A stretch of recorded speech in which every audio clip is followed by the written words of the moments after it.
C'est important de dédramatiser l'hospitalisation pour les enfants parce que leur imaginaire est complètement fermé à l'hôpital. Nous, on s'amuse et faire en sorte de faire passer un moment un peu différent, qui sorte un peu de l'environnement de l'hôpital.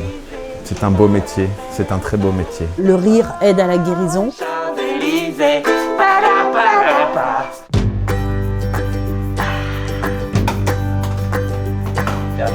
pas pour vous, mais c'est mal pour vous.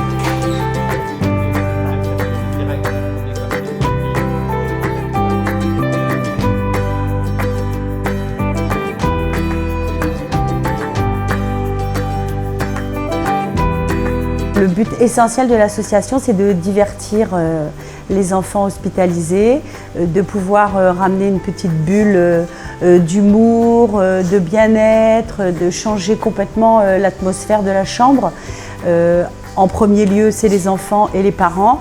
Et puis après, c'est aussi pouvoir divertir les soignants.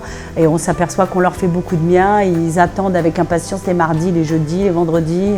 Ils sont contents de voir les clowns arriver. Et à chaque fois, on a le droit à des tranches papaye. Ah super, on est mardi. Ah, trop bien les clowns. Il est grand, il est fort, il est beau. Il est beau. Il est en short.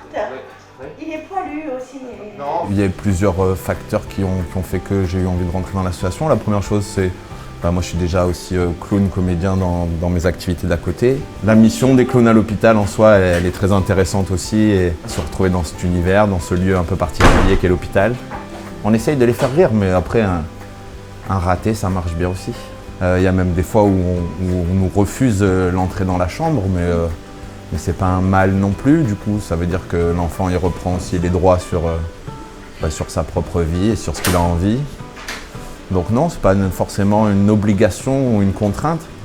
Si j'avais le cœur dur comme de la pierre, j'embrasserais tous les garçons de la terre.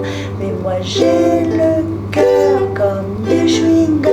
Ils sont dans des murs blancs avec des grandes fenêtres qui donnent en général sur des vues de l'intérieur de l'hôpital.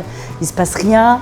Ils sont obligés de suivre les soins à des horaires précis. Ils sont obligés de manger quand c'est l'heure. On leur ouvre la porte à la possibilité déjà de nous dire non. Et aussi la possibilité d'amener de la bonne humeur, de l'humour, de la magie, des chansons. On fait vraiment office de bulle d'oxygène en fait. Tu le connais quand même ce monsieur là? Ah bon? On fait aussi de l'accompagnement de soins. Ça veut dire que si jamais il y a une prise de sang compliquée, n'importe quoi, souvent les soignants pensent à demander l'accompagnement des clowns parce qu'on va les divertir, on va chanter, on va faire de la marionnette, on va les amener dans un autre univers et puis l'enfant, en 2 secondes, il pense à autre chose et puis il oublie que son bras est en train de se faire piquer.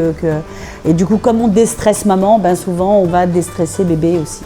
Des fois, on définit quelque chose avant de rentrer dans une chambre, puis on rentre dans la chambre et en fait, on se rend compte qu'on ne pourra pas faire ce jeu-là et donc on doit rebondir et proposer autre chose. Et comme le travail se fait à 2 aussi, c'est important. On peut s'appuyer sur le camarade aussi. Donc quand on a des petits moments de doute ou d'hésitation, on s'appuie sur le jeu à 2. Après, on se voit régulièrement avec l'équipe pour mettre en place des choses, pour travailler, pour que ce soit plus efficace, que ce soit plus percutant, pour apprendre à connaître nos duos aussi. En fonction des gens, ce n'est pas toujours les mêmes affinités ou les mêmes jeux qui sont proposés. Alors juste avant de rentrer dans la chambre, c'est un moment où effectivement on partage avec le partenaire pour se donner des idées, ce qui nous rassure, ce qui nous permet d'avoir un cadre. Mais après, c'est certain qu'une fois qu'on est dans la chambre, peut-être qu'on va devoir complètement abandonner l'idée qu'on a eue parce que dans la chambre, il se passe autre chose. Donc c'est vrai qu'il n'y a pas un moment de panique, mais il y a un moment de questionnement sur plutôt qu'est-ce qu'on va faire après. Je pense qu'il y a le trac du comédien, comme n'importe quel comédien avant de rentrer sur scène. Chaque porte ouverte est une nouvelle scène à maîtriser. Et en même temps, comme le clown n'est pas censé maîtriser grand-chose, on a quand même cette liberté-là qui nous laisse nous casser la gueule et tant mieux. Ça fera rire. Nous, on s'amuse et faire en sorte de faire passer un moment un peu différent, qui sorte un peu de l'environnement de l'hôpital. C'est un beau métier, c'est un très beau métier.